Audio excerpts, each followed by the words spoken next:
Hey guys, welcome to episode 7 of Operation PlayStation, powered by Audio Technica. I'm one of your hosts, Dash, along with my co-host, Mr. Jeremy Braditich. How are you, dude? Very well, man. How are you? I'm doing well, man. You know, it's a PlayStation week. It's a very happy PlayStation week, I guess, in a way.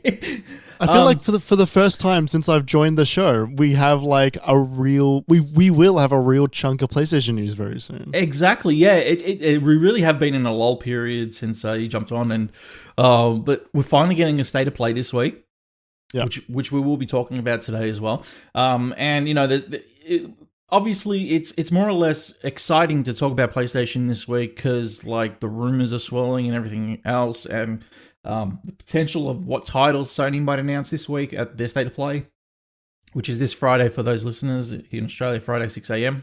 Australian Eastern Standard Time. But yeah, man, it really is such an exciting time for PlayStation, and we'll be talking about that halfway through the show. We're going to have the show's going to be structured a little different for listeners today. So it's very light on news this week, very light on news. We'll be touching on some of the bigger news throughout the last fortnight, but pretty much the majority of the show, myself and Jez are going to be talking about our predictions for the state of play, and I've also got some juicy tidbits that I've been told about that I might dish out. So it's going to be very excited to touch on what might potentially be at the state of play this week. So other than that, guys, if you didn't know, this is Operation PlayStation-Gamer.com's dedicated PlayStation podcast, where we dive deep and dirty and discover what the latest and greatest PlayStation have to offer in 2021. If you like what you hear today, make sure that you follow us over on Apple Podcasts, Anchor, Apple Podcasts, and Spotify. Jesus Christ, give us those cheeky... Didn't say iTunes. I didn't say iTunes. I didn't. Give us those cheeky 5-star ratings. I had to think about it, and I was like, Apple Podcast. But I didn't say Anchor for Anchor. Apple Podcast, Spotify. Give us those cheeky 5-star ratings. They surely help us out. And also catch the VOD over on dashgamer.com and on YouTube. Subscribe. Hit that bell. Give us a like. Leave us a comment. Make us your number one PlayStation destination in Australia. Jez, I'll jump over to you first. Any housekeeping? Yeah, we did a episode of Minimapcast. Just literally recorded a couple hours ago. That should be actually going up tomorrow. We are going to be doing... Kez and I are going to jump on and do a live reaction of the PlayStation Showcase on Friday morning, which will be fun. So you can watch that on twitch.tv/Obi-Wan-Jez or minimap.com.au/live. It gets embedded there as well. Fantastic. We're working on some game spoiler stuff as well, so we're going to try and rework that podcast to come back. Nice.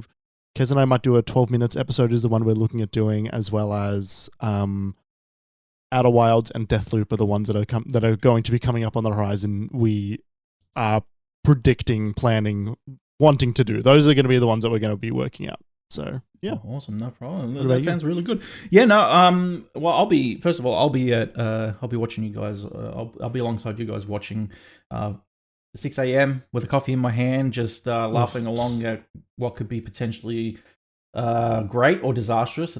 So yeah, we'll see what happens. I think it's going to be great though. So do I. Considering from what I've been told, so like we'll see what happens. But for dashgamer.com, oh boy, we've had a bit of a busy fortnight, unexpectedly. But here is what we have. So, from the top, the Dark Pictures anthology House of Ashes preview, thanks to the kind folk over at Bandai Namco. I got a hands-on preview of that one. It's an excellent horror follow-up to what has already preceded in Dark Pictures, so make sure you guys check out our preview. No More Heroes 3 review thanks to the kind folk over at Nintendo Australia.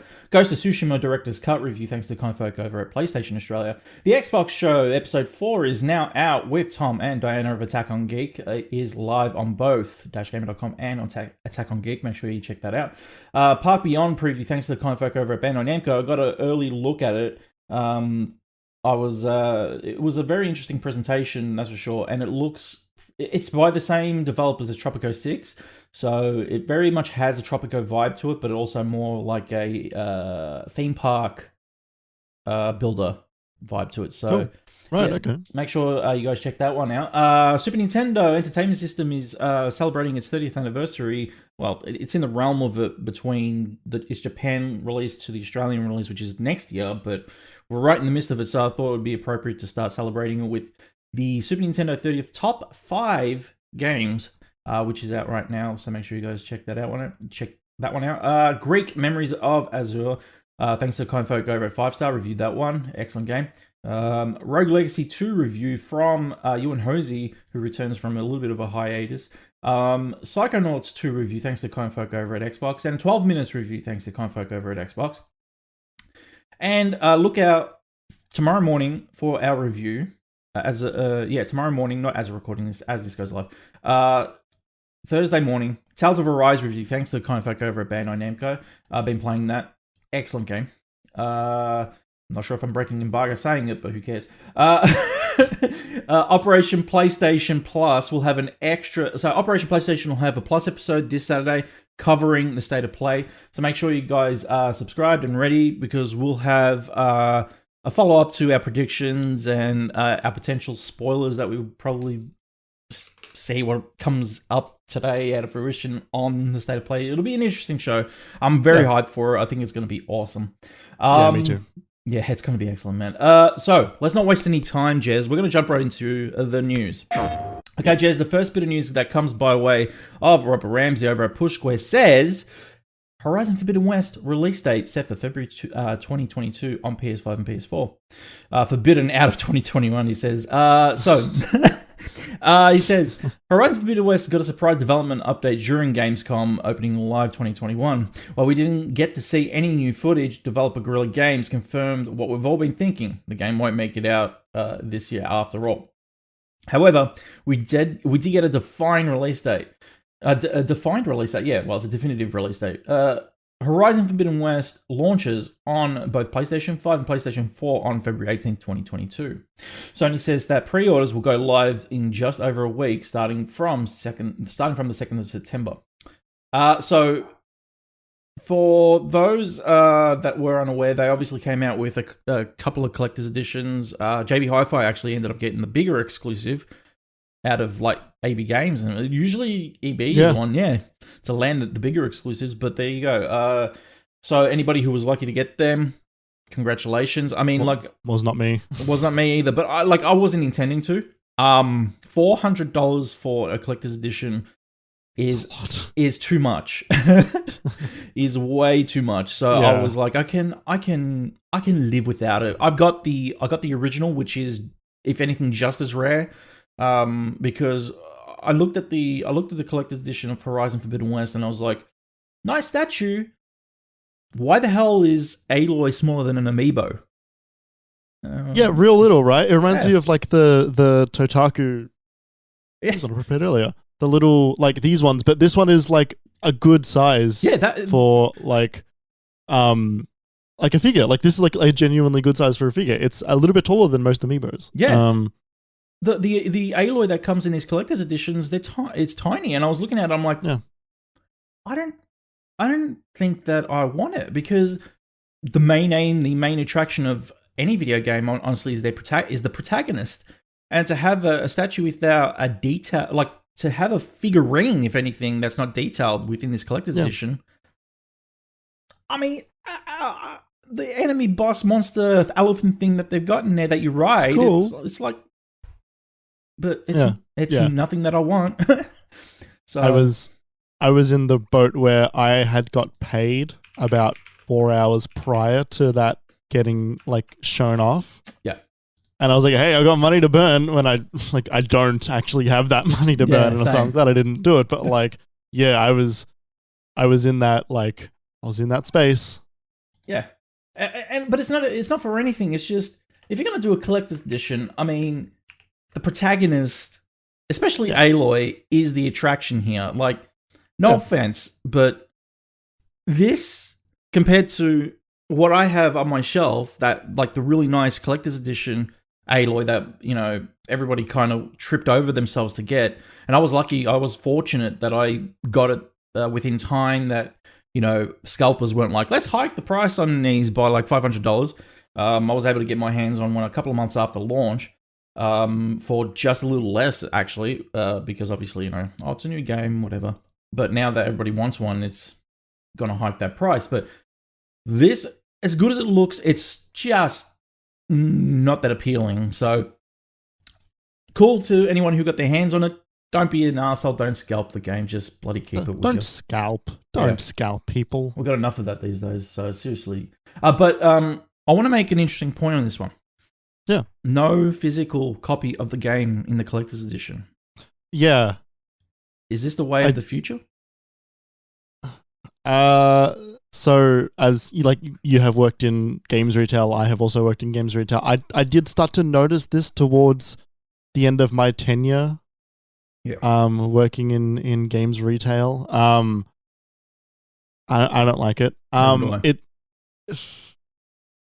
think it will become a way of the future, but not not all the way, because I think at some point, games retail will actually not, will start to refuse to sell these. Yeah. Because it goes against what a lot of them make a lot of their money from, which is like pre-owned and like reselling, like return games and stuff. Yeah. So I think for the special editions, they're willing to like cop that, because they're probably got a decent markup on the special editions. Yeah. Maybe. Yeah. But I don't think it's the way of the future in the retail space. Yeah. But at what point is Sony going to start selling the collector's editions directly to consumer? Yeah. It's weird. It's a weird one, because they're selling this collector's edition with a steel case booklet for the disc, but you're just getting a code. Something tells me that we're going to see a lot of codes hit eBay on the day, because a lot of people will be like, I got the collector's edition, but I want a physical game. I'll grab the physical game with it along, so I have it in my disc, in my steel case cover as well. I'll chuck the code on eBay. What, like, there is no point. It kind of goes against what PlayStation are doing in a way here, and it's just making the consumer do the work for PlayStation themselves, and then afterwards, I guess in a way getting some money back, because obviously, what they'll do is they'll buy that physical edition for cheaper than what they would get a digital code for. They'll be making some money back, essentially.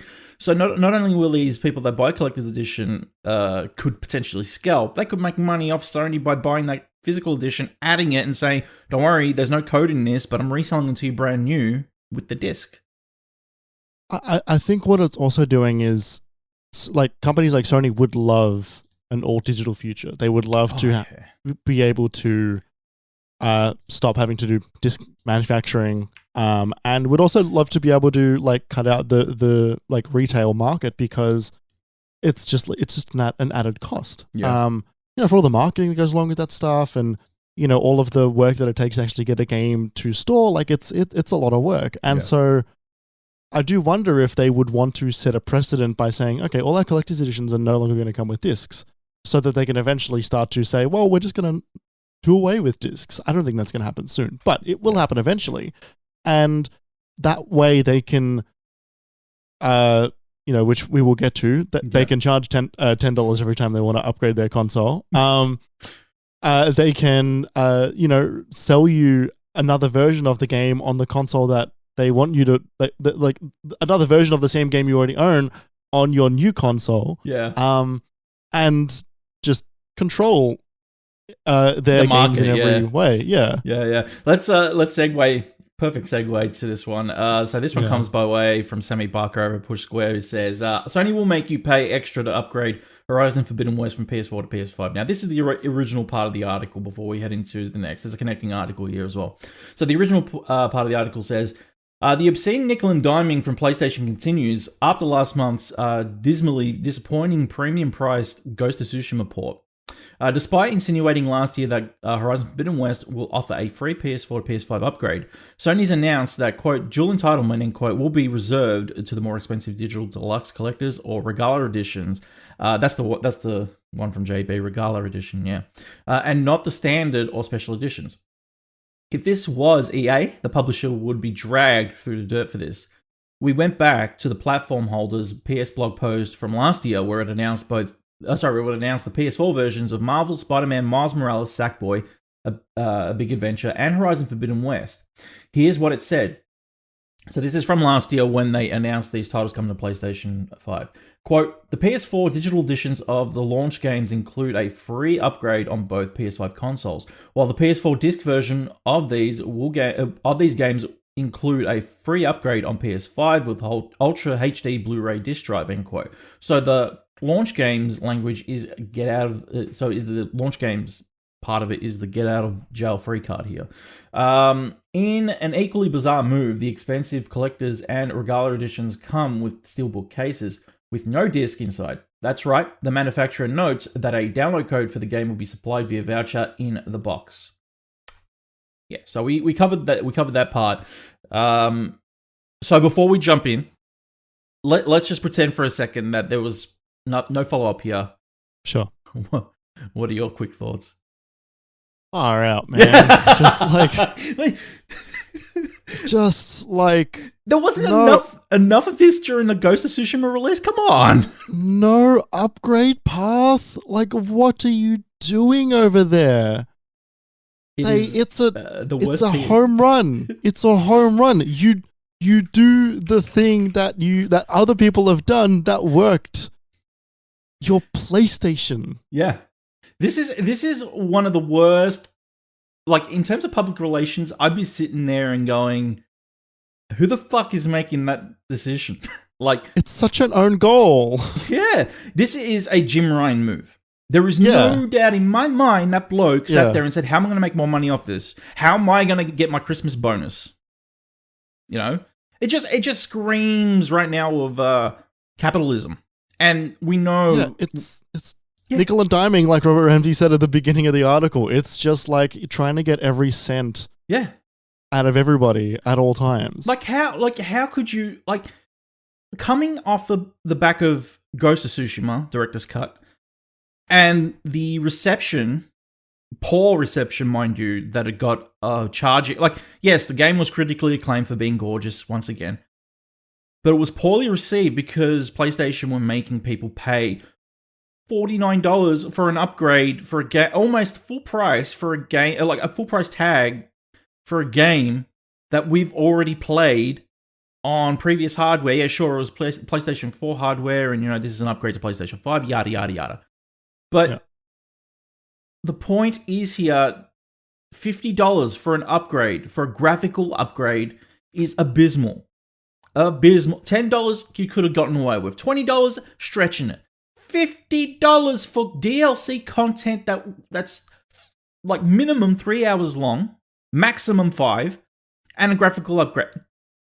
Give me a break. Those things they're usually worth $25. Yeah. That just. Do you have anything to follow up before we move on? Oh, just like it's just such an unforced error. This and I like. Nah. That's it. It's just mind-boggling. Yeah, it really is. Let's move to the update that came through from PlayStation themselves. So this one comes from Bo DeVries over at PlayStation Blog, and they say, "Update: Pre-order Horizon Forbidden West collector's edition and digital editions detailed." So this is an actual update quote. This is actually from Jim Ryan himself. So this is the quote. Thursday was said to be a celebration of... So, the language he's using here already is just like, let's just throw it out of here. You guys spoiled it. You guys absolutely fucked it up for me. But here we go. Thursday was said to be a celebration of Horizon Forbidden West and the amazing team at Guerrilla working to deliver it. February 18th, 2022. For audio listeners, Chaz is just like sitting there pouting. This was my celebration. My celebration of money. You ruined my birthday. However, it's abundantly clear that the offerings we confirmed in our pre-order kickoff missed the mark. No shit. Anyway, last year we made a commitment. To deliver free upgrades for our cross-gen launch titles, which included Horizon Forbidden West. While the pandemic's profound impact pushed Forbidden West out of the launch window we initially envisioned, we stand by our offer. players who purchase Horizon Forbidden West on PlayStation 4 will be able to upgrade to the PlayStation 5 version for free. He goes on, I also want to confirm today that moving forward, PlayStation first-party cross-gen titles are newly releasing on PS4 and PS5, both digital and physical, will offer a $10 digital upgrade option from PS4 to PS5. This will apply to the next God of War and Gran Turismo 7 and other exclusive cross-gen PS4 to PS5 title published by Sony Interactive Entertainment. So this is them like benevolently giving everybody the chance to upgrade their Horizon, and then saying like, and then being able to claim when people are rightfully so going, hey, so I really have to spend $10 to upgrade my game when, like, you know, God of War or GT7 comes out. They're going to say, hey, look, that's old news. We announced that back in, you know, September of 2021 before we read our press release back then. I'm just, that statement was so insincere. Like, it felt like it came from a robot.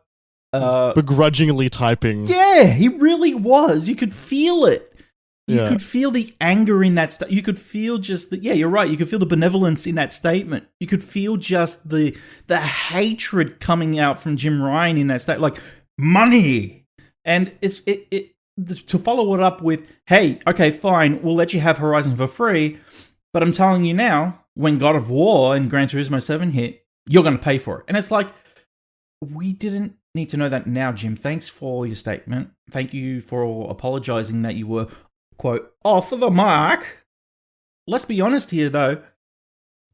It's kind of scummy for you to even mention it at all. Yeah. Shut up. Like, if I was honestly PR for PlayStation right now, I'd be pulling out my hair, like whatever hair I have left.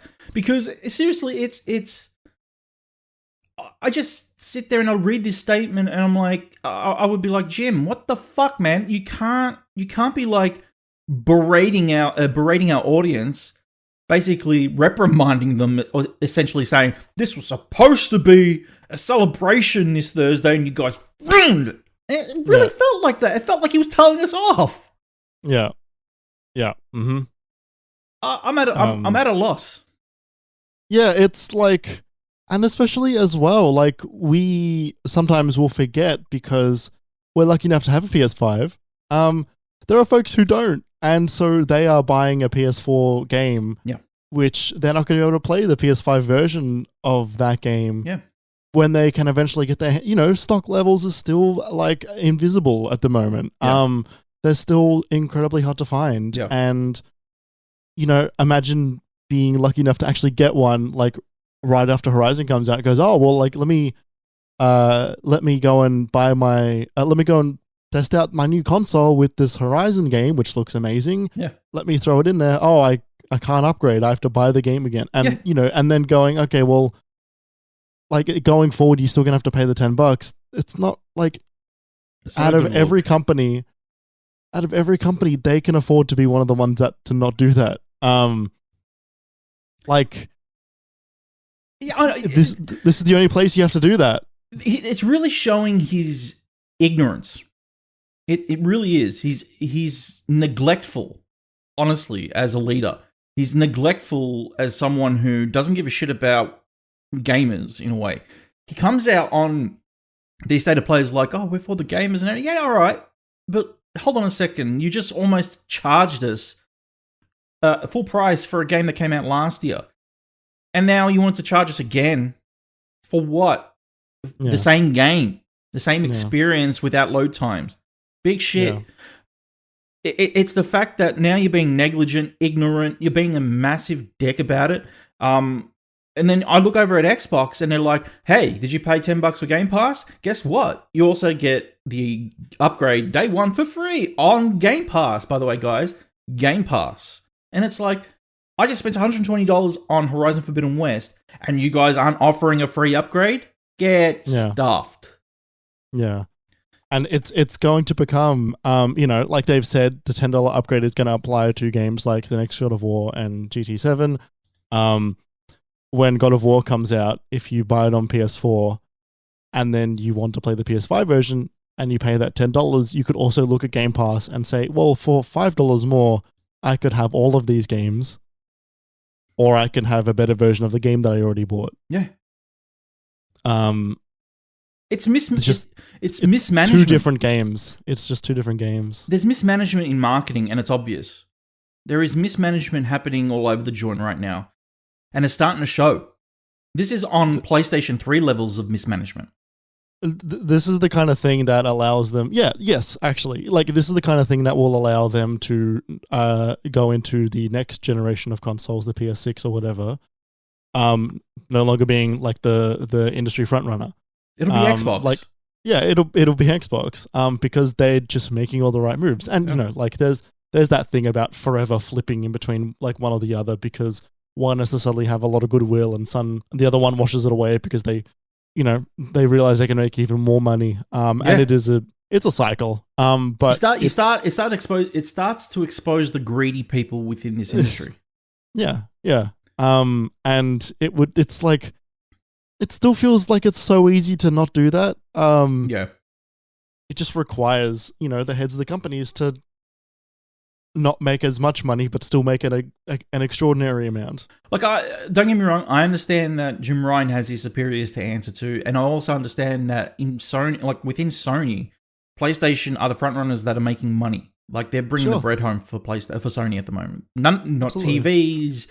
I mean, like, when they got rid of their Veo line, it was blatantly obvious that wasn't working out for them. Their cameras do okay. Their cameras, their cameras are pretty good, actually, to be honest. I want to get one. But the problem is PlayStation are the frontrunners for Sony at the moment, and they know it. And they know that's where they're bringing, that's the bread runner. So, like, it's like, man, it feels so... I'm so worried for PlayStation's future in this kind of capacity, because if this is exposing how they're going to run their company going forward. Look, I don't see Jim Ryan staying there long. That's the thing. I know that he's there to make his money and then boot, because it's obvious. Yeah, like, I mean, which we will get into. We'll get into in a second. Next, anyway, but like, good segues in this episode. I know, right? Like whatever power struggle happened between like the Shawn Layden camp and the Jim Ryan camp, and I'm assuming, like, I don't know this as fact or anything, but I'm assuming Andrew House was sort of caught up in that as well. Yeah, probably. It shows that there were two directions the company could have gone. Well, it was no coincidence that Andy House left around the same time anyway. I want to say it was a year earlier, wasn't it? Like a year. But the thing is, he would have known. Yeah, he absolutely would have known. And the reshuffle included, like moving Shuya Shida to like head of like there was at some point there was a fork in the road of which one are we going to go down, and they went down the one that. And I feel like it fits your narrative of how Sony are outputting only AAA titles these days and aren't looking, and obviously with the shutdown that we talked about last episode of, all their Japanese studios now, Sony are becoming PlayStation are becoming a westernized gaming manufacturer. They're not really seeking anything outside of North America. Yeah, like the big high budget, prestige titles that they put and that they're good at. Like, don't get me wrong, they're amazing at them. Yep. But that seems to be all that they make. Let's jump into the next one, which we alluded to. This one comes by way of Wesley LeBlanc over at IGN, or LeBlanc, whichever you say, at IGN, who says former PlayStation boss Shawn Layden reveals he left the company to avoid burnout, as he says. Wesley says former PlayStation boss Shawn Layden has finally revealed why he left the company almost 2 years after his departure. PlayStation abruptly announced on September 30, 2019 that Layden had left the company after 32 years with Sony. The company didn't reveal why Layden had departed. PlayStation simply said that he was leaving and that he'll be greatly missed, and Layden himself has remained quiet on the subject. Now, almost 2 years after his departure, Layden has revealed in an interview with Bloomberg that he left PlayStation to avoid burnout and to put a good pin in his legacy at the company. Quote, "It's a young person's activity," Layden said. I felt this is a good time to put a pin in my legacy." Layden explained that in the years leading up to his departure, he had helped the company release some of its highest rated games of the entire PS4 generation. He noted Horizon Zero Dawn and God of War to Bloomberg. He said leaving PlayStation when he did, which happened to be the year before the start of PlayStation 5 generation, came down to good timing. He goes on, quote, "This seemed like a good time to step off on top and allow another generation to take the PlayStation 5 to market," Layden said. Sorry, I just had to hang up on the phone there. Or else it would come through on the speaker there. Bloomberg asked Layden if his departure had anything to do with the current PlayStation boss, Jim Ryan, and in light of rumors that the two didn't gel. The publication writes that Layden, quote, "wouldn't get into the specifics there, but that Layden simply answered, quote, I think I took my time at the moment. I saw best to take it, and I couldn't be happier." I mean, that says it all, really. Yeah, it does. It really, really does. I'm in the belief, I really am in the belief that he knew there was a major shift, and it was coming very soon, and he was going to be forced out. And essentially what that was more along the lines was his superiors, and you know, again, this is the thing. They were looking for money. They're looking for money. They're looking for money from they're looking for more money. They want to roll that money train so hard on PlayStation right now to roll they want to be rolling in the big bucks again, so they have expendable monetary value so that PlayStation can exceed beyond Xbox or whoever their competition are, whether it be in gaming or other hardware. Yeah. But the fact that it's not like the fact that they're going through leaders and also kind of making those sacrifice. I don't know how to put it. They're basically rotting the market so that they can make money back. It's almost an investment in this way. They're investing in fans and fandom of PlayStation and gaming. And it's hard because we sit here and we go, PlayStation are a good brand. I don't know about that anymore. Yeah, I mean, PlayStation have done a really, really good job at developing their like you said, like their brand and like the cult around them. And that is in part of like the PlayStation 4 was so instrumental to that. The beginning of that console and the lead up to that console, because that was when Xbox were making mistake after mistake. And don't get me wrong, like that brand existed prior to that. You know, the PS1 and the PS2 back to back is like a really, really good 1-2 hit. The PlayStation 1 was massive. PlayStation 2 obviously was one of the biggest consoles in the world. Yeah. And like they did majorly misstep with the PS3, especially at the beginning, and it hurt them. And that was like really, really obvious. They were on the back burner, but they really they stuck to, I think, what made they went back to their roots. They looked at like what as a PlayStation fan were you into? Yeah. What means a lot to you as a PlayStation fan? And they looked at that and they put all that into the PS4, which is why when the PS4 launched, like there wasn't a whole lot of games at launch, but it was the promise of a console that would deliver a PlayStation experience. Yeah. And they were like, honestly, they were still figuring out what that meant at that time, but they found it. And, when looking back on, like, that generation, like, it's, like, one of the greats. Like, there were so many incredible games on the PS4. Yeah, I agree. And them having the, like, one of... there have been reports about one of the words used to develop the PS5 when they were talking about what they wanted to make going forward, and one of those words was legacy. Yeah. And like that is a great word you want to use when you want to do things about, like, you want to look back at your roots. You want to go, okay, what made what makes people love the PlayStation brand? What can we do to make people love the PlayStation brand? But the PS5 doesn't actually have any of that. Yeah, that's right. And you just said it. The word was legacy, right? Yeah. What legacy are you showing? That you can't use any of their legacy title, like other than PlayStation 4. You can't run anything that's legacy unless you're in North America and have PlayStation Now, and even then, that's a shit service. Totally. And so then, like this whole, them trying to really, really try and get out of their fans what they can. You can see Shawn Lane was very important to the PlayStation 4 cycle, and he was the front of that company for a good long while. Yeah. He was the one on stage at E3.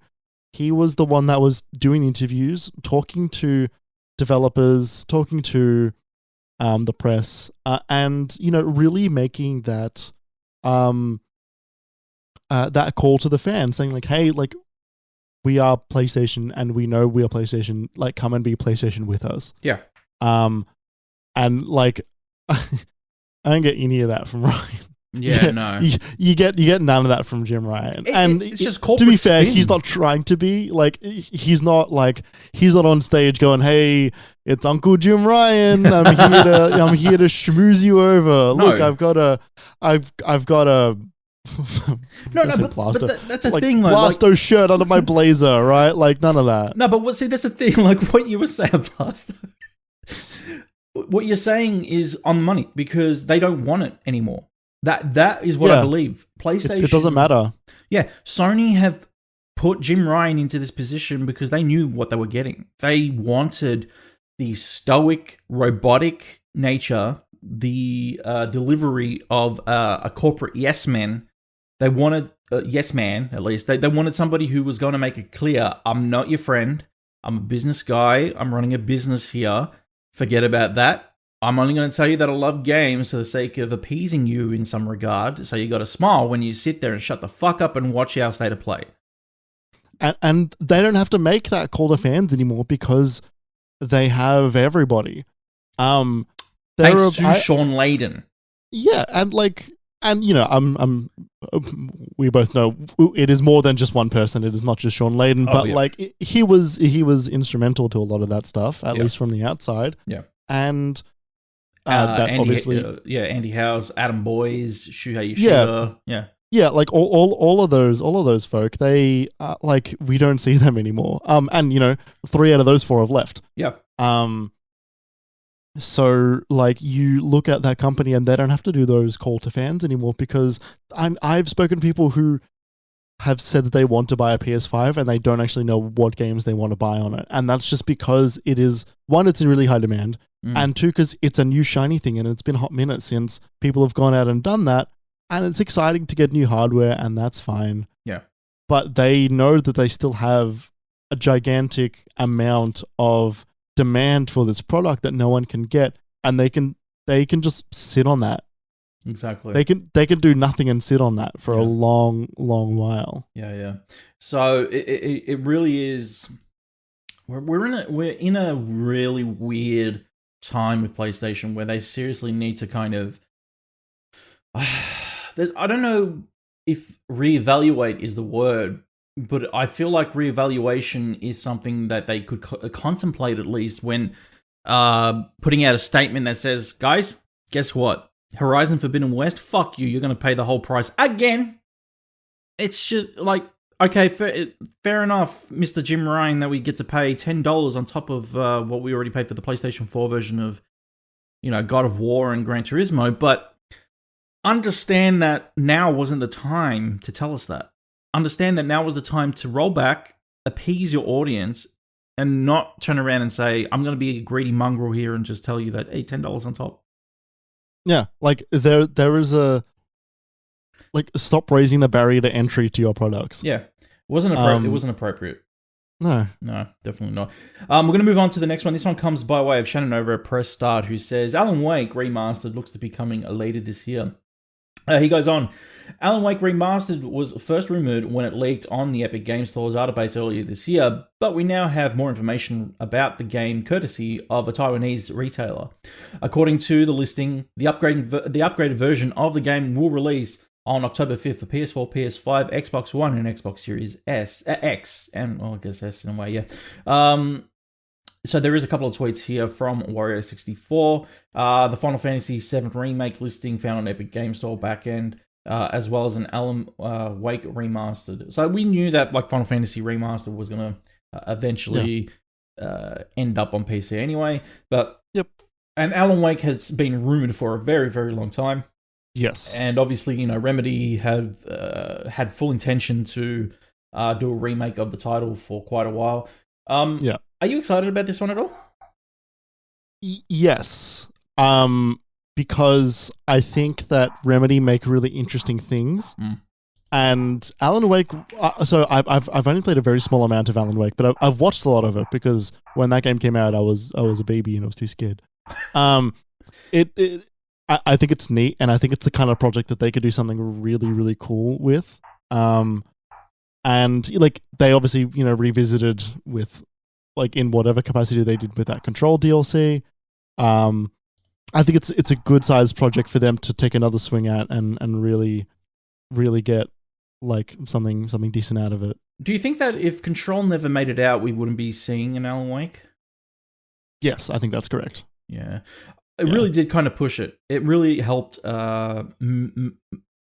push it to, like, it made it manifest, essentially. Like, if there was no Control, there'd be no Alan Wake remaster for sure. And if anything, I believe that coming off the back of a remaster, we could potentially see a follow-up and a continuance in its franchise.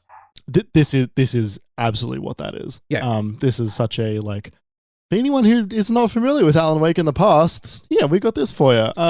Hey, keep it in your mind. Yeah, it'll be interesting to play it again. I do remember playing it, you know, just over a decade ago now, just over a decade ago now. I thought it was a great title. Am I interested in a possible franchise reboot? I wouldn't say absolutely, but yeah, sure. Creatively, it was a unique experience. Wouldn't say that it was necessarily something at the time that was groundbreaking.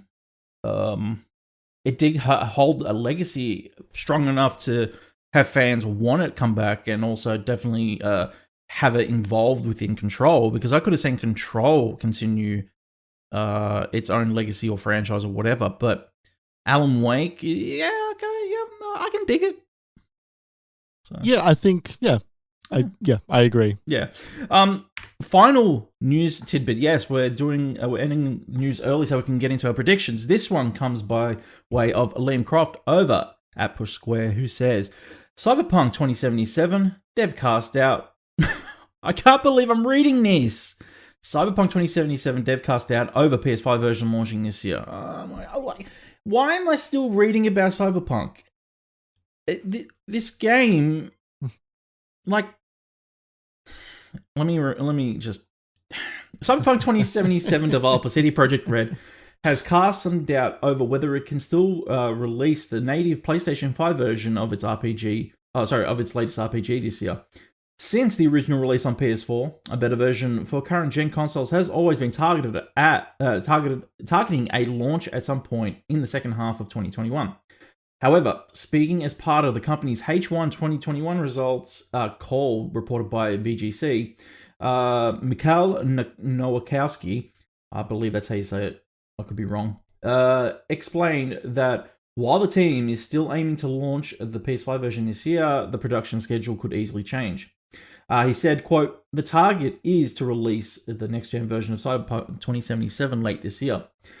At some time, keeping in mind the lessons we have learned during the past year and taking into account that this project still remains in development, we can't say with full certainty that the production schedule will not change. Nowakowski then goes on to state that the PS5 version of The Witcher 3 Wild Hunt, which is being developed by Saber Interactive, is actually in the very same situation. Or say same position, same thing. Targeting a release this year, but promises cannot be made. Quote, as with Cyberpunk 2077, our goal is to release that game still in late 2021.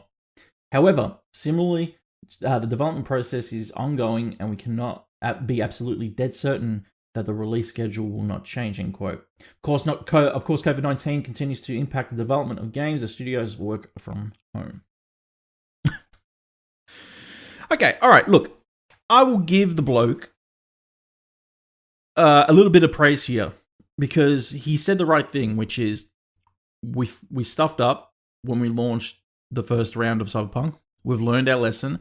We're not ready to rush this. However, and there's a big however, when they want the game on shelves and a deadline is placed upon them, that deadline will be met because they have stakeholders and shareholders to answer to. And if that game is not on shelves by the time that they want it on shelves, there's got to be monetary ramifications. I think that anybody who has any vested like financial interest in City Project Red, I think they would know to try and avoid doing that again. You would hope, one would hope, for the sake of the people working on those games, that this would not happen. Of course, that might happen again because it turns out some people are just morons. Yeah. And that could easily happen. But I think the fact that he's already willing to say we can't promise anything means that they have the go ahead to push it back if they need to. Yeah. And like Saber Interactive, they're not owned by CD Projekt Red, are they? No, they're outsourced, I believe. Yeah, so like, and that'll be its own thing. So they'll have their own like internal like people to answer to as well. Look, yeah, they're based in Florida. It's been outsourced. Yeah. Take your time. Get it right. What we're talking about The Witcher here, they have to. Like this is not something they can fuck up. This is The Witcher 3. Yeah. If they fuck up The Witcher 3, like this is the funny thing. People already love that game. Oh, look, The Witcher 3 was ported to the Switch. Yeah. And even then it was a mixed reception, but it wasn't like that it was necessarily crap. Like people didn't shit on it. Yeah, it's just the Switch's hardware is just incapable. a lot. Yeah, that's right. Yeah. Don't fuck this up because this is The Witcher 3. This is something that people hold just near and dear to their hearts. And if they fuck it up just as bad as they fucked up Cyberpunk, ooh boy. This is the only reason there's a Netflix show, this game. Yep. Like, without this game, that show wouldn't have been made. It could have the potential of being a PR disaster, once again, if it gets pushed before it is playable. Yeah. So... yeah. But in terms of Cyberpunk, oh my god, that we're still talking about Cyberpunk this late in the year. Good that they're holding off on it. It's bullshit that we're still waiting for it after an initial release, which shouldn't have happened. I mean, like, yes. Mm-hmm. Like, I think us still waiting for it now is like, okay, fine. But like, yeah, totally. Like, the full version of the game should be coming out now, right? The original version of the game. Yeah. Probably, yeah. I guess. Yeah. Well, it's available on PlayStation again, like after... It is. Yeah. But the fact that... with a warning. Exactly. Hey, are you buying Cyberpunk? Know what you're getting into here. It's game's hot garbage. Just putting it out there. Yeah, like it's... Yeah, you got a base PS4... Wouldn't recommend it. Yeah, exactly. You don't want this one. Well, we'll see what happens when it eventuates, if it actually eventuates in the last half of 2021. Highly doubtful. They'll push it to 2022. Yeah. Like what you're hearing today? Be sure to follow all Dash Gamer podcasts on SoundCloud, Apple Podcasts, and Spotify by simply typing dashgamer.com into the search bar of your favorite podcast provider. And don't forget to check out our gaming, anime, and pop culture related news on dashgamer.com. Now back to the show. All right, Jez, it's predictions time. So this is exciting because usually we don't do these kind of things, but we felt like since it is a monumental occasion, that finally getting a state of play and getting some actual beef to the show, we want to actually do some predictions. So I don't know how I'll let you start off with them. So I'll explain everything first. We both have 3 predictions and 2 what Jez likes to call, and we'll probably call this what it is now, a pie in the sky predictions. So we initially had 1, but then Jez was like, "Oh, I got 2," and I was like, "Yeah, so do I." So we wrote them down. Like, I was trying to think of something that could happen, and I thought of another thing that will not happen, and I was like, "Oh, this will be funny." Yeah, exactly. So for the sake of vanity, more than anything, we will score them 1 point each. And so then we'll come back to this on our episode this Saturday on PlayStation Operation PlayStation Plus, where we will review the state of play and talk about it. But yeah, it should be interesting. So Jez, I'm going to hand it to you for your first prediction and why. So it's one big prediction. Yeah. So I know our scoring system is rigid and will not bend for anyone. No. But it might bend depending on how this prediction goes. Yep. So a little while ago, for those not aware, PlayStation put out a graphic on their social media accounts, saying that they were going to be acquiring a studio known as Blue Point, when they meant to tweet out a graphic saying that they were acquiring Housemarque. This is an easy out. this is not the full prediction. This is not the full prediction. Okay. We know that's in the pipeline somewhere. Yeah. You don't make a graphic. You don't draft a tweet. Yeah. Without like some indication from higher up that, hey, this is probably going to happen. You might want to get ready. Yeah. But Blue Point making Silent Hill, the remake. You still don't think it's Blue Box? No, Blue Box doesn't exist. That game it's a phantasm. It is a cloud. Oh, no. You can see it, and then when you go and touch it, it disappears from your hand. So we're never going to see Abandoned ever again. So you really think that Blue Point are actually making a Silent Hills game? I thought there was going to be Team Bloober. I can dream. Look, I have a dream. I think I don't know, right? Because I also saw that report that said it was them, but also I really hope it's like it. Okay, my actual prediction is that they're acquiring Blue Point and they're working on a Konami product. I don't know what that is. That will either be Silent Hill, it'll either be Metal Gear Solid, a remaster, remake, or it'll be Castlevania. It's like my heart is set on it is one of those 3. Based on their cryptic tweets that they put out ages ago, and that Konami don't make video games anymore, and that like this would be a good fit. They can make a virtual pachinko machine, and Konami be certainly a later. But I don't know if they make those though, or do they outsource those as well? So, question about regarding if it is a Metal Gear remake though. If Sony if Sony have acquired Blue Point and Blue Point are developing Metal Gear, do you think Sony will reach out to Kojima for any creative input? Maybe like a cursory email. Yeah, maybe like a where he leans in the door and goes, "Oh yeah, good job." Yeah.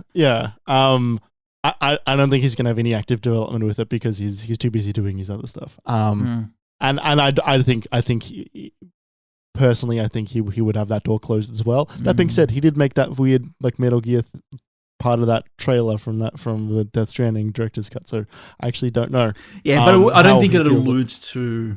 No, I don't think that alludes to anything either. But like he knows to look at his own legacy occasionally as well. So I'm honestly not too sure. I don't think he'll be actively involved in the development at all. Yeah, it'll be an interesting one. But I'm definitely I'm with you on. I think you're safe. It's a safe bet on your Blue Point acquisition. I don't know about the rest though, like Silent Hill, or the Metal Gear, maybe.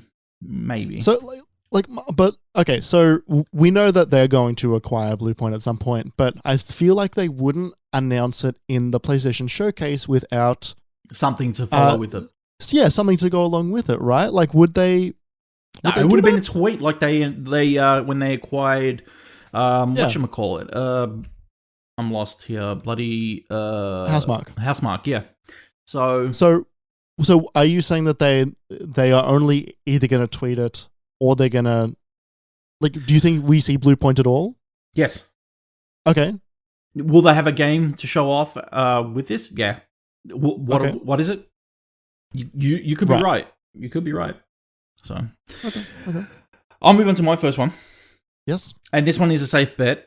I think that, and I'll be honest with you. So, okay, full disclosure, there are some leaks that I have been told, and I will talk about those after we're done with our predictions. But this has got nothing. What I'm about to say has got nothing to do in terms of, or no influence of what I have written here in my predictions. So, another domain, just for full disclosure. That's right. So the first one is a God of War extended trailer. I think that this one is, it's time. It's time for them to show off something. I don't think there's going to be gameplay. I think it's more of a cinematic, just to kind of show off, hey, look, here's Kratos, and we'll get a name and his kid. Yeah, exactly. We'll get it. Well, it's Ragnarok. Everybody knows it's like Sony even put a fan-made graphic in. What do you mean you're shaking your head? Sony put a fan-made graphic in their own. Okay, fine, Mr. Know-It-All. What do you think it is? I don't know what it is, but it's not going to be Ragnarok, because every time they've put out a press release or they put out the trailer, they just call it the new God of War. But they can't call it the new God of War. No, but that's because they haven't finalized the name yet. But if it was going to be called Ragnarok, they would have just called it Ragnarok. Even in that statement put out by Jim Ryan, he's like, the next God of War and Gran Turismo 7. So you don't think so you don't think it's Ragnarok? No. I do. I think it's Ragnarok. It's just too many rumors that suggest it. Yeah, I know, and because it said a Ragnarok is coming in the trailer, and they use that fan made graphic and stuff like that. But I think they had to come out and say it's a fan made graphic because they actually didn't want to announce that it was called Ragnarok. Because it's not called Ragnarok. Yeah, probably not. Okay, so I'll still put my put my chips in and say it's Ragnarok, but. Okay. Yeah, I still do think we will see an extended cinematic trailer of God of War. If we do get gameplay there, hey, that's a plus. But the game's far off. We won't see this game until Christmas 2022, at least Christmas 2022. If we're lucky, if we're lucky. If anything, I'm gonna say 2023. At this point, yeah, at this juncture, because there hasn't been any news. Because they said 2021. They kind of put themselves in between a rock and a hard place. They dated it wrong, wrongfully. That's the Naughty Dog mistake. This game's not coming out until at least February 2023. But we will get an extended look. I'll let you go for your second one. My second one. Mm-hmm. We finally see what Fumito Ueda and Team Ico have been up to since the release of The Last Guardian. You laugh. I do, because Last Guardian you laugh at me. No, but The Last Guardian was...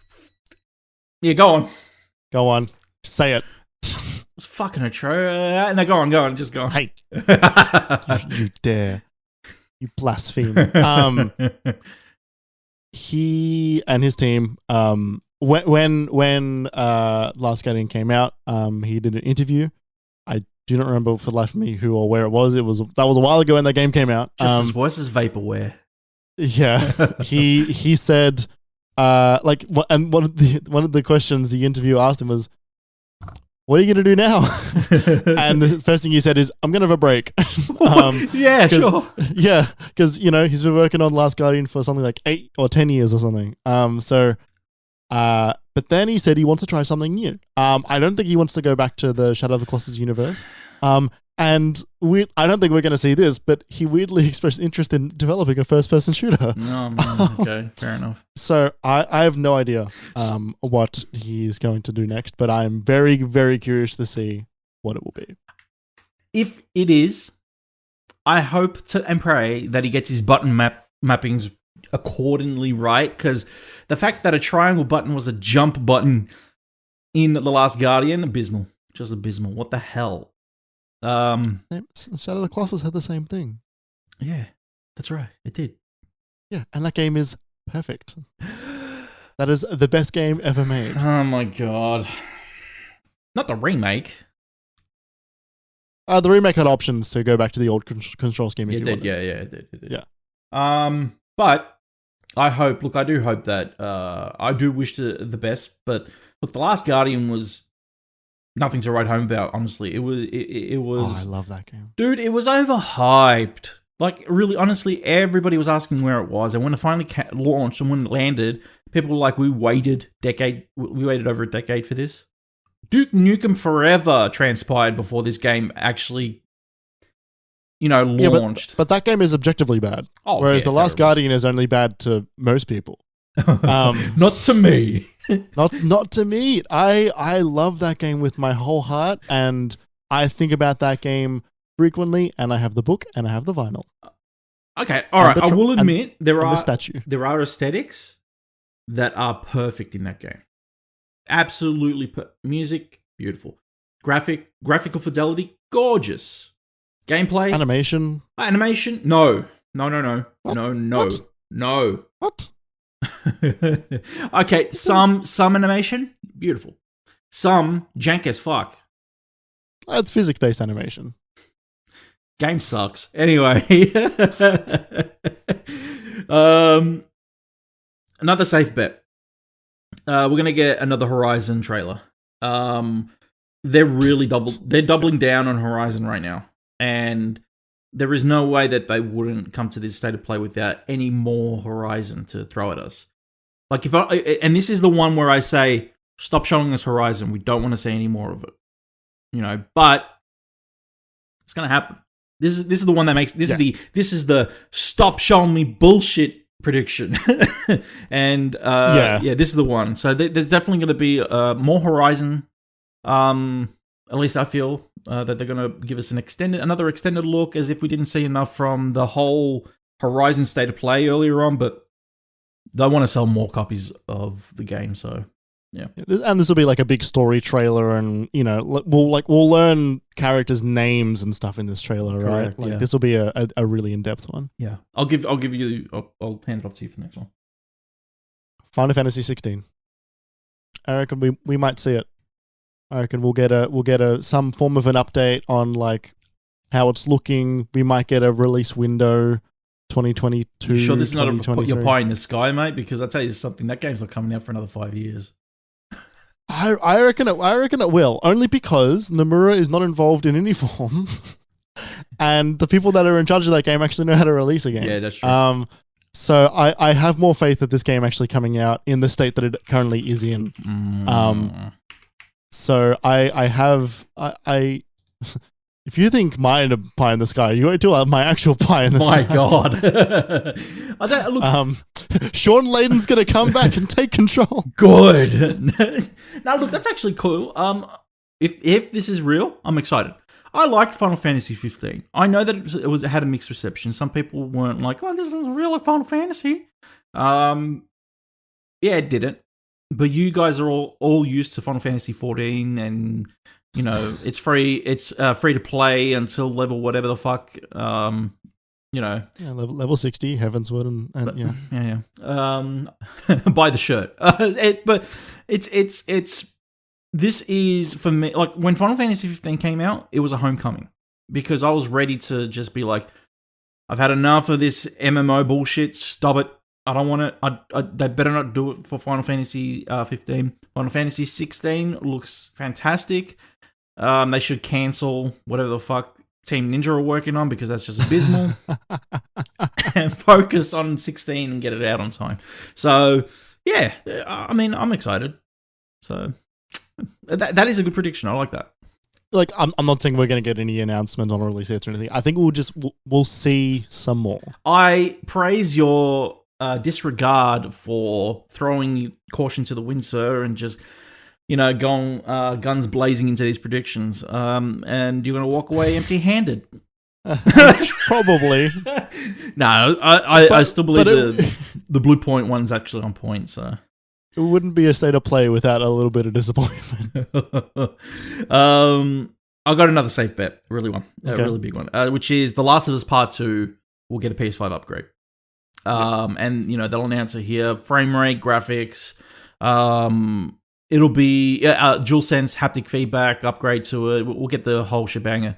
And I reckon it's gonna be just as sweet to replay it, because I know that a lot of people, like we've discussed this. You weren't too hot on the title and its narrative. For me, and I will still replay it probably. Yeah, exactly. And that's the thing. Like, yeah, I'm with you. The first part is untouchable. Part 2 has its flaws within its plot. Has definite plot holes. But the gameplay is excellent. Like, it's exemplary. And I don't want to miss out on this kind of upgrade if it does eventuate.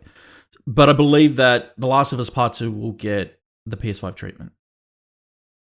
Does that include an announcement of whatever their online multiplayer is? Yeah. Potentially. Factions Royale or whatever they're called. Yeah. Potentially. Yeah. Okay. Yeah. Let's go into the Pie in the Skies. We got 2 each. Go for it, Jez. Escape by Team Asobi. Oh my god! Yeah, go. All right. Give it to me. Why? Because what better matches could ever be made in heaven? Like, Team Asobi are so good. We've seen how good their platforming is. I will seen give you that, how cute they can make their games. How really gorgeous they can make their games. They've got that childlike wonder in that platform that would really, really fit with an Ape Escape coat of paint on it. Like, that's true. If PlayStation want to go back to some of their old properties, like, this would be like the easiest home run for old school Ape Escape fans and fans of just platformers in general. And fans of like whimsical, jokey games, like all of the little vignettes that they had in all throughout Astro's Playroom, for all the different PlayStation mascots. That's what Ape Escape is full of already. Yeah. So I reckon it would just fit. Do you think this contradicts, though, your statement of PlayStation developing smaller party titles, I guess, in a way, like these smaller action adventure titles that really won't kind of make a large return investment for the company? Do you think that this is like, yeah, it's a pie in the sky that I'm throwing out there into the universe, but will never eventuate? I think this could actually genuinely happen, and I think that's because the size of Asobi seems to fit that, and that's because they like gutted everything that was around Asobi. That's true. So like there's like the scale of the kind of game Asobi can make is now limited to the decisions that PlayStation have made, and they're not going to get them to make a Returnal or a like a Last of Us or whatever. No, definitely not. Because that's not what they're good at, and that's not what they've been hiring about. They've been hiring for more platformer and 3D artists, so like they will be expanding. But I think this would be a good, easy fit for them. So my first one. Yep. And I've harped on this for ages on Operation PlayStation, but I think that anyway, I want to see Cole McGrath back in Infamous. So Infamous 3. Not Second Son, not First Third Light. Son. The third son, yeah. Infamous 3, the direct sequel from number 2. Yes, we've had some story, we've had some narrative progression that occurred within Second Son, but it can be easily retconned for 3. Yeah, no one's played those games in like 10 years. Exactly. So, because there were 2 timelines in that. Sorry, there were 2 pathways you could take that essentially made 2 timelines. I want to see what happens in the alternate universe, and I want to know if. But then again, there was very obscure endings to both that suggested that we could see Cole return in either or. So I want to see Infamous 3. I want Infamous 3. I want Cole McGrath back as a protagonist. The stories were excellent. Excellent games. The stories made for excellent games. Gameplay was phenomenal on PlayStation 3. For an open world, sandboxy kind of title. Traversal action. It was some of the best at the time. It really put itself in the same vein as like an Uncharted at the time. So at the time, it was really, really hot at the time. Yeah. So I want to see Infamous 3. Like, yes. No, I would like another Infamous. Okay. I have no attachment to Cole McGrath. I have absolutely no attachment to him. I would like another one. Give me another one set in a location that a game has barely been set in. Give me Australian Infamous. Oh my god. Give me Infamous in the middle of Melbourne. So the two cities, obviously, that Infamous was set in are completely fictional. Empire City and New Marais. They're both based on New York and I can't remember where New Marais was set. New Orleans? New Orleans, thank you. Yeah. So it really is I don't think we'll ever see any part of Infamous that, or mainline Infamous that is set within the real world. I mean, Second Son is set in Seattle. Which is very much a juxtapose to what their intention was within the first two. To actually have and a funny story just came out that Last of Us 2 devs actually borrowed assets from Infamous Second Son so that they could rebuild Seattle within Last of Us Part 2. Yeah. I was reading it last night, I think, and I was like, oh, that's pretty cool. And they were like, look, we're not lifting them. We're not going to just chuck them in the game, but we would love to have a look and get a feel. And they were like, and apparently Christoph Balestra over at Sucker Punch was like, at Naughty Dog was like, can we have them? And then Nate Fox was like, sure. So, very, very interesting. Yeah, very interesting read. But yeah, so I want to see it. I think Infamous would be a good, like, hey, look what the PS5 can do with, like, all the lights and all the ray tracing, right? You know, it would look really good. Definitely. But it'd give Spider-Man a run for its money. Oh, yeah, absolutely. So what was his second pie in the sky? You're going to laugh. Okay. And it's because it's very funny. Good. PlayStation All-Stars Battle Royale 2. Oh, God. And there is two reasons why I think now is the time to return to Sony Smash Brothers. Why? Because they have more and more interesting mascots than ever. Right. When the PS3 version of that game came out, it was like, you know, the BioShock, and you know, there was Evil Cole and Good Cole were two different characters because they were low on rosters, right? Do you think it's because they're more open to asking for third parties to include their characters, like Crash Bandicoot, for example? No, I actually think it's just because I reckon now they would have even less third party than ever. Wow. I think it would be only first party stuff. That's interesting. So I think it would be, you know, Aloy, Joel from Last of Us, or Abby and Ellie. You could have the Astrobots. You can have, you know, new Ratchet and Clank, obviously. You could have other PlayStation mascots. New Kratos with beard. Knack. Yes. You could have Knack. Yes. His time, finally. The other main reason I think it would now be a great idea is because they have designed Astrobot versions of all the characters, and that they can add those all as skins for every character in that game. Jesus and Christ. That's enough for me. So that's actually a really good one. I like that. I do like that idea. Very much a pie in the sky, though. I don't think we're ever never going to happen. Never in my life are we going to get another one of those fucking games. No. And the reason, let's be frank here, the reason that is Vita's dead, and a lot of more people were playing that on the Vita rather than the PS3. Yeah. And you know what? It forced Nintendo's hand at the time to say, let's release Smash Brothers for 3DS. And they did it. So look, I'd say it's not a bad idea to contemplate for them to kind of brainstorm it. Will it happen? Not under Jim Ryan's gate. No. All right, my final. It's your final one, man. My final one. And I said this because this one kind of has been alluded to a little bit.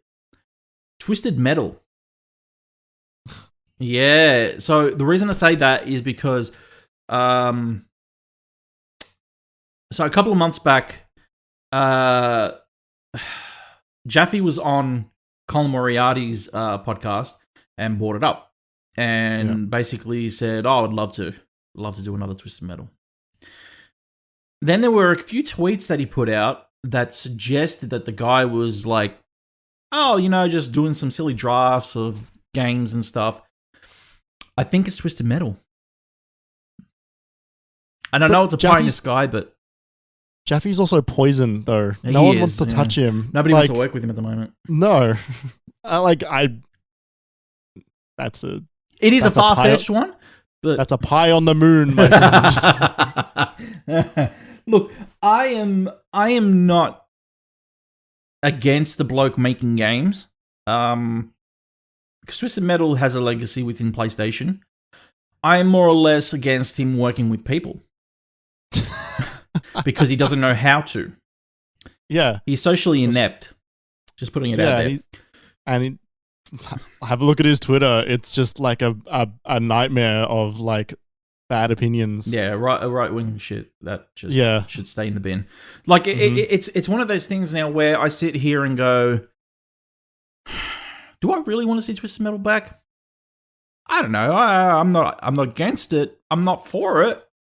Will it eventuate? Probably not. Let's chuck that down because I've seen a few things. But again, more or less, it could eventuate, like just based on some of the things that he's tweeted. So, hey, look, PlayStation, if they see money, can happen. That's the thing. Yeah, I don't know I'm not quite sure if Twisted Metal is money, but maybe they put the Sweet Tooth car in Gran Turismo. That's what I mean. 7. Yeah. Well, well, they can. Sony can do it without Jaffe's permission. So, all right. So, as I alluded to before we began this, I have been in contact with the source. With actually a few sources, a couple of sources, in regards to a few potential leaks. So if you don't want to get spoiled by what we're about to announce here, there'll be like a timestamp somewhere in the description that you can skip to. But what I'm about to say may actually potentially spoil the state of play in some way if these are real. We don't know how much of this is bullshit, as I've been told, but I don't know, man.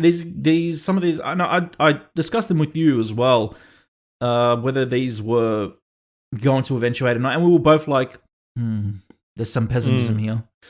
Yeah. So I'll read them through, and then I'll get your thoughts. So,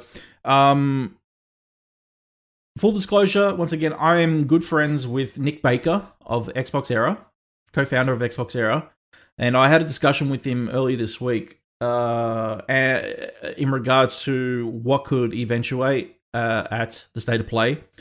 And, he is in direct line with people like Jeff Grubb and, everybody else. So, I had this discussion with him. I said, so what's happening? And he told me, he goes, God of War is confirmed. Like, that's happening. And the infamous intellectual property is being used and could potentially be shown off as state of play. Yeah, Infamous got me excited. God of War, and like I said here in my prediction, I kind of knew that it was going to happen. So he gave me those two tidbits of information, and we'll have Nick on the show in the future as well, and he can talk to us about other stuff that he might know or anything. But in terms of other potential spoilers that have been given by other sources within the industry, Spider-Man 2 is one of them. One of your predictions here is Blue Point. The Blue Point acquisition will be announced. And like you said, the fact that they would announce it, they'd have to have a game there, so that you would expect. Yeah, exactly. So, and a lot of people are pointing to Metal Gear as well. So, but I haven't got it written here because nothing was said. And this one's interesting because a tweet popped up on PlayStation Australia's account yesterday of Resistance, and Sucker Punch have been retweeting a lot of Resistance stuff lately. And this was told to me days before that started happening. Which was the Resistance Remastered Collection. And you think Sucker Punch are doing it? No. So I asked Nick about Infamous and whether Sucker Punch are doing it. And he can't confirm or deny that Sucker Punch are doing it. So right. So why are Sucker Punch retweeting Infamous stuff? Or did you mean Insomniac? No, sorry, Insomniac were... Sorry, I got my confused here. Insomniac were doing Resistance stuff, sorry. Right. Yeah, the fact that Insomniac are retweeting Resistance stuff all of a sudden, and PlayStation retweeted Resistance yesterday, this Resistance Remaster Collection is starting to look more and more likely. The question is why? That's a great question.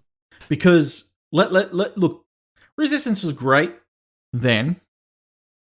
Not that crash hot now.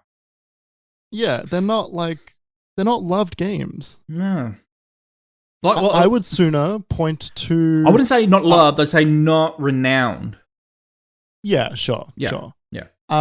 Beloved. I would sooner point to Insomniac doing a Sunset Overdrive 2. You think they have more and more like... Well, see, this is the weird thing, right? The fact that Spider-Man 2 is on this list. Yeah, right? We just came off the bat of Miles Morales. I could see a logo. I could see like an announcement, quick CG, 30-second trailer. I could see that. They seem to be pumping out games real quick. Yeah. I honestly would have said that Miles Morales coming out was just off the back of Spider-Man. So like, I can see them just knowing what they're doing. And have a slight concern for the health and well-being of the folks over there, but it seems to be good over there. So it's like, who knows? I could see a logo. I could see like a title reveal. And that's it. So why would they try to be pimping Spider-Man 2 and Resistance at the same showcase? If like it's one of those things that just kind of muddies the water a little bit. I understand that they would want to get as much out as possible, but Spider-Man would steal Resistance thunder in a heartbeat. I don't think we're seeing Resistance, only because I don't think it's popular enough, or it has the potential enough to be really, really big for them. And so can you explain the tweet? Like Insomniac social media seems to quite enjoy the legacy of that company. I can see them just doing it for the love of Resistance. Yeah. But like, I don't know. Yeah. What is a Resistance remake bring to the table?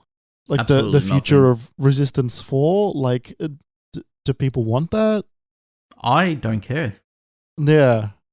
I know there are some people out there who still play Resistance to this day, and it's like, yeah, power to them. Yeah, but it's not something that's marketable in the sense that is going to be of value to PlayStation.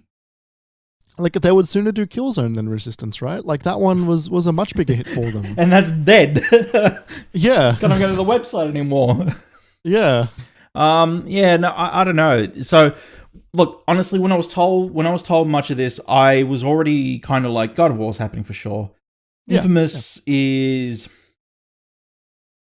Yeah, Infamous is one that, just I can't see happening yet. Because they put out Ghost. So what's Studio Bend working on? Could Ben be working on one of these?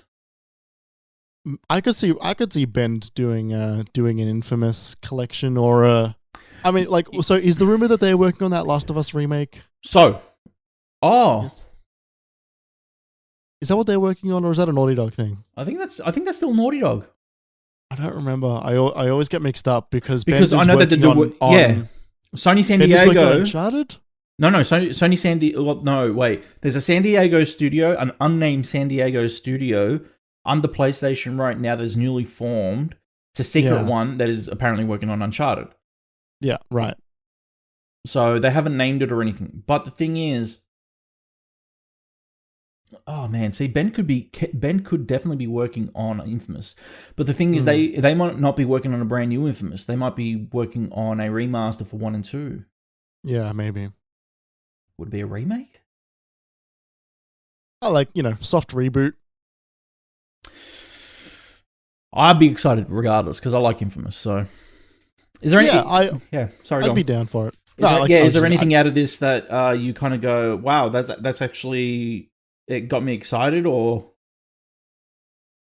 It's a lot of known quantities, and that's often because a lot of leaks don't report much on new IP. Yeah. And that's because like there's not a whole lot, like no one really gains from anybody reporting on new IP. No. Apart from like, hey, Studio X is working on game Y, and everyone's like, okay, cool, but like there's no like. Well, there's no new IPs on here. It's all.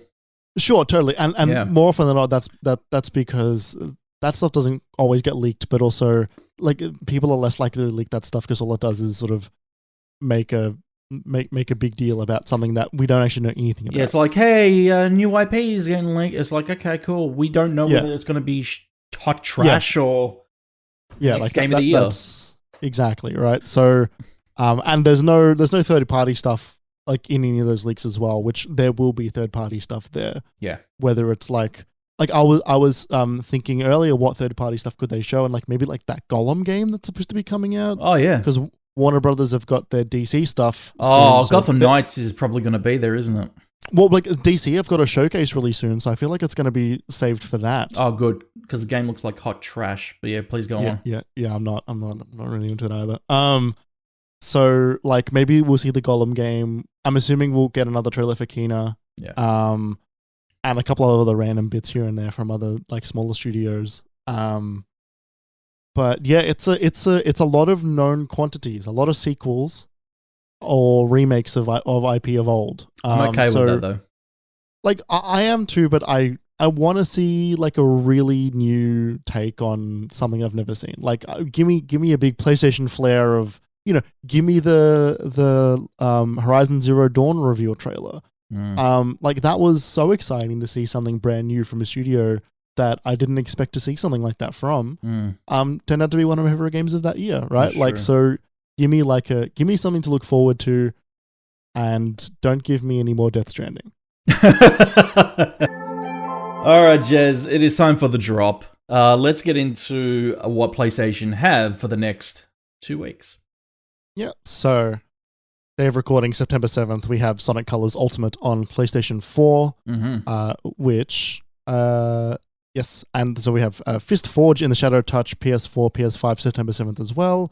We have Struggling PS4 on September 8th. Yep. Ultra Age PS4, September 9th, as well as Blood Rain Betrayal Fresh Bites on PS4 and PS5.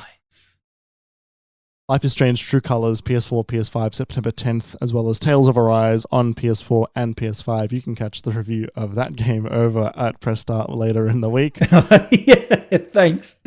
No worries. I got you, man. Lost in Random, PS4, PS5, September 10th as well, and including NBA 2K 2022 on PS4 and PS5.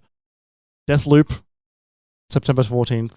PS5 exclusive, the final exclusive to ever exist on that PlayStation are going to release September 14th. Origami 2, PS4, PS5, September 17th. Toem, PS5, September 17th. Nexomon, PS4, PS5, September 17th. Tales of Iron, PS4, PS5, September 17th. World War Z Aftermath, PS4, September 21st. And Kena Bridge of Spirits, PS4, PS5, also September 21st. Stacked. By the way, that is a lot of games. You can catch the reviews of Sonic Colors Ultimate and Tales of Rise on dashgamer.com. not press start. I said press start. You said press start. Fuck, man. Sorry, I've been reading a lot of press start lately. Hey, we both have, man. Yeah, no, man, it's gonna be. Press start. It's a stacked week. Can you believe that Deathloop is here next week? Yeah, I was thinking about that the other day because like we were considering it for game spoilers, and I was like, "What's that in like 2 months?" Yeah, and like, no, it's out like later on this week. That's wild. Yeah, man. We'll definitely have a review of that as well. I've been talking to the guys at Bethesda, so we'll be getting a review copy of that one. And one of my freelancers, Mark, is going to be reviewing that one, so that'll be interesting. The one that I'm in, wasn't Kenna Bridges Spirits pushed to next year though? That's what I thought, but I couldn't find anything about it. Am I like, because I was on a wavelength as well that got pushed back. I'm going to the official PlayStation page. No.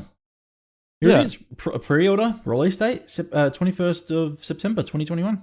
Why did we both think that? I guess that... I know that it was supposed to be out already.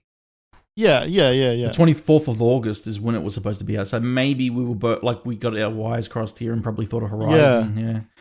But yeah, no, Kenna, man, is so close as well. I definitely want to play that. I'm going to have to get in contact with PlayStation. So, yeah, that's the drop for the next couple of weeks, man. Looks like a stacked week. What is that one? You know which one makes me laugh, though? Blood Rain Betrayal. Fresh Bites. Sounds tasty. Fresh Bites. Yeah, sounds right. Delicious. We were also just discussing Sonic Colors before the show as well, and how jank it's been on opposing platforms. It's like, it is real... One of those versions of that game is real funky, and if you're curious, you should have a look on Twitter look at those clips of it, because holy moly, it is coming in pretty hot. Oh, man. So we're reviewing that as well, but on PS5, Mark is reviewing it right now, so that review will be up later this week. It'll be exciting to hear what he thinks about that. But guys, if you didn't know, this has been Operation PlayStation, -gamer.com's dedicated PlayStation podcast, where we dive deep and dirty and discover what the latest and greatest PlayStation have to offer in 2021. You can follow Mr. Jeremy Braditich on Twitter at, let's hope he gets the right hand up here, Obi-Wan-Jez. No. You can follow myself on Twitter at @gamer. Don't forget to follow the show over. You see me flipped around on Discord. That's why. Don't forget to follow the show. So it's the other hand. See this? See what I'm doing? That's right. Yeah. Yeah. Right. Don't forget to follow the show over on. Or you can just do this if you want. Over on SoundCloud. Yeah. No. Almost close. Oh my God, I said SoundCloud. Anchor, Apple Podcasts, and Spotify. Give us those cheeky 5-star ratings. They surely help us out. And also catch the VOD over on -gamer.com and on YouTube. Subscribe, hit that bell, give us a like, leave us a comment, make us your #1 PlayStation destination in Australia. Jez, another banger of an episode, dude. Absolutely. It has been an absolute pleasure. Ah, mate, I can't wait till we talk again actually this Friday. And for everybody here this Saturday, our thoughts. So make sure you are following us, subscribe right here. We will be back this Saturday. But until then, this operation is complete.